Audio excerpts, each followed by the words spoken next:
مسائل ہو گئے کہ کن باتوں سے روزہ فاسد ہو جاتا ہے، یعنی کن کاموں سے، کن باتوں سے، کیا کیا کرنے سے روزہ ٹوٹ جاتا ہے۔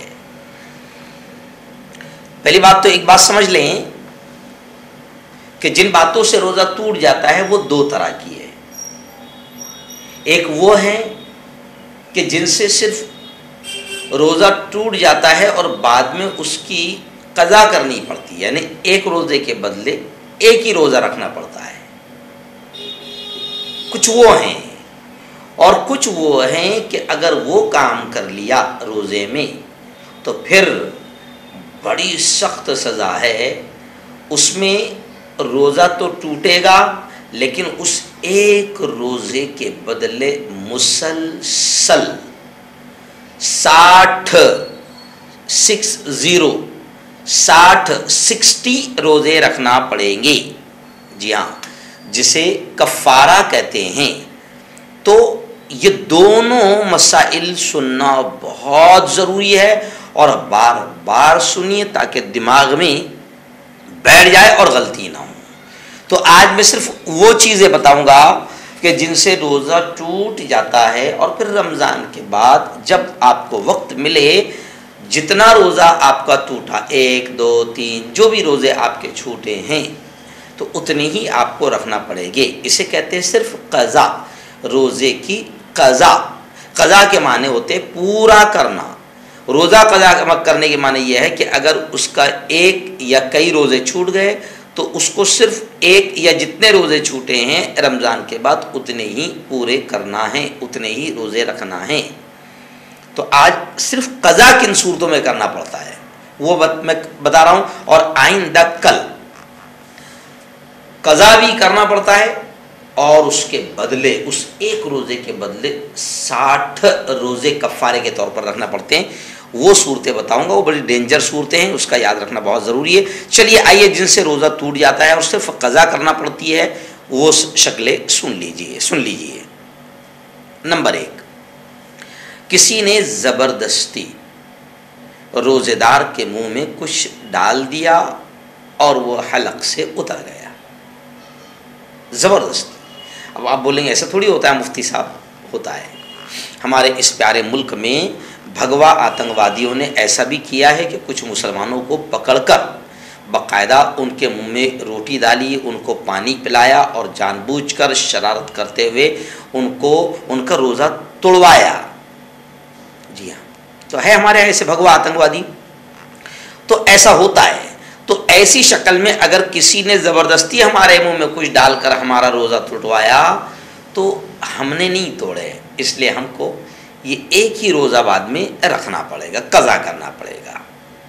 دوسری شکل، روزہ یاد تھا کہ میرا روزہ ہے، مگر کلی کرتے وقت ارادے کے بغیر بے احتیاطی میں پانی حلق کے نیچے اتر گیا۔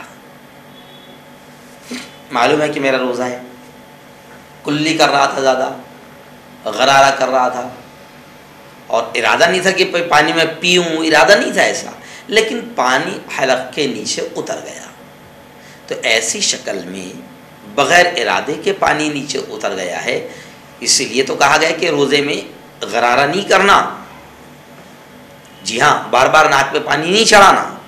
لیکن چلیے، اب کر رہا تھا کلی بغیر ارادے کے، ارادہ نہیں تھا پانی پینے کا، مگر حلق کے اندر پانی اتر گیا، تو ایسی شکل میں روزہ ٹوٹ جائے گا، اور پھر رمضان کے بعد اس روزے کی قضا کرنا پڑے گی، یعنی بعد میں رکھنا پڑے گا۔ نمبر 3، قصدن، یعنی جان بوجھ کر منہ بھر کے قے کرنا، یا منہ میں ذرا سی قے آئی اور اس کو نگل جانا، یہ دونوں شکلوں میں بھی روزہ ٹوٹ جائے گا، بعد میں قضا کرنی پڑے گی۔ جان بوجھ کر قے کرنا یعنی آ نہیں رہی تھی، بس تھوڑا سا ہلکا سا متلا رہا تھا دل، اور جان بوجھ کر قے کر رہا یا حلق میں انگلی کر رہا، تو اس سے بھی روزہ ٹوٹ جائے گا۔ یا تھوڑی سی قے آ گئی تھی منہ میں اور واپس اس نے اندر نگل لیا، تو اس سے بھی روزہ ٹوٹ جائے گا، بعد میں قضا کرنی پڑے گی۔ نمبر 4، جو چیزیں کھائی نہیں جاتی، مثلا کاغذ، کنکری، مٹی، کوئلہ، یہ چیزیں کھانے کی نہیں ہیں، مگر ان کو قصدن نگل جانا، جان بوجھ کر ان کو نگل گیا تو اس میں بھی روزہ ٹوٹ جائے گا، بعد میں اتنا ہی روزہ قضا کرنا پڑے گا۔ نمبر 5، دانتوں میں روٹی کا ٹکڑا یا گوشت کا ریشہ رہ گیا اور صبح کے بعد اس نے خلال کیا، اس کو نکالنے کی کوشش کیا لیکن وہ حلق سے نیچے چلا گیا، تو اگر یہ ٹکڑا چنے سے، چنا جو آتا ہے چنے سے چھوٹا ہے تو کوئی بات نہیں، روزہ نہیں ٹوٹے گا، لیکن اگر چنے سے بڑا تھا یا اس کے برابر تو پھر روزہ قضا کرنا چاہیے، یعنی روزہ ٹوٹ جائے گا۔ اور یہ حکم اس صورت میں ہے جب منہ کے اندر سے ہی نکل جائے، لیکن اگر منہ کے باہر نکال کر، یعنی نکال کر پھر اس کو نگل لیا تو وہ ٹکڑا چھوٹا ہو یا بڑا روزہ ٹوٹ جائے گا۔ جی۔ نمبر 6، کان میں تیل ڈالنا، کان میں تیل ڈالنا، اس سے بھی روزہ ٹوٹ جائے گا، بعد میں قضا کرنی پڑے گی۔ ناک سے کوئی چیز سڑک لینا اور وہ حلق سے نیچے اتر جائے، ناک سے سڑکا اور وہ حلق کے نیچے اتر گئی تو اس سے بھی روزہ بعد میں قضا کرنا پڑے گا، روزہ ٹوٹ جائے گا۔ دانت سے نکلے ہوئے خون کو اگر وہ تھوک سے زیادہ ہو، اگر اس کو نگل گیا تو اس سے بھی روزہ ٹوٹ جائے گا، بعد میں قضا کرنا پڑے گی۔ بھولے سے کچھ کھا پی لیا، بھولے سے، اس کے بعد یہ سوچ کر کہ اب تو روزہ میرا ٹوٹ ہی گیا، پھر دوبارہ کچھ کھا لیا، یہی سوچ کر کہ روزہ تو میرا ٹوٹ ہی گیا، پھر اور کچھ کھا لیا تو اس سے بھی روزہ ٹوٹ جائے گا اور بعد میں قضا کرنی پڑے گی، اتنا ہی روزہ۔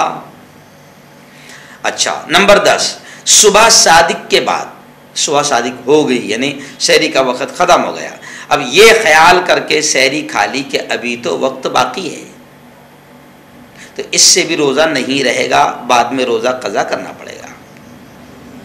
غروب آفتاب سے پہلے، یعنی ابھی سورج غروب نہیں ہوا اور اس خیال سے روزہ افطار کر لیا کہ سورج تو غروب ہو چکا ہے، ڈوب چکا ہے، بعد میں پتہ چلا کہ نہیں 5-7 منٹ باقی تھے، سورج ڈوبا نہیں تھا، افطار کا وقت نہیں ہوا تھا، تو وہ روزہ اس کا چلا گیا، ختم ہو گیا، بعد میں اس روزے کی قضا کرنی پڑے گی۔ نمبر 12، رمضان شریف کے روزوں کے علاوہ کسی نفل یا واجب روزے کو قصدن توڑ دیا، رمضان شریف کے روزے نہیں، رمضان شریف کے روزوں کے علاوہ کوئی نفل روزہ رکھا تھا لیکن جان بوجھ کر توڑ دیا تو اس کی بھی قضا کرنی پڑے گی، یعنی ایک روزہ پورا رکھنا پڑے گا۔ نمبر 13، دوپہر کے بعد روزے کی نیت کرنا، دوپہر کے بعد یعنی اب 12-1 بج گئے اور پھر روزے کی نیت کر رہا تو اس میں بھی روزہ نہیں رہے گا، ان تمام صورتوں میں روزہ ٹوٹ جاتا ہے۔ اور ان تمام صورتیں جو شکل میں نے آج بتایا اس میں ایک روزے کے بدلے ایک ہی روزہ بعد میں قضا رکھنا پڑے گا۔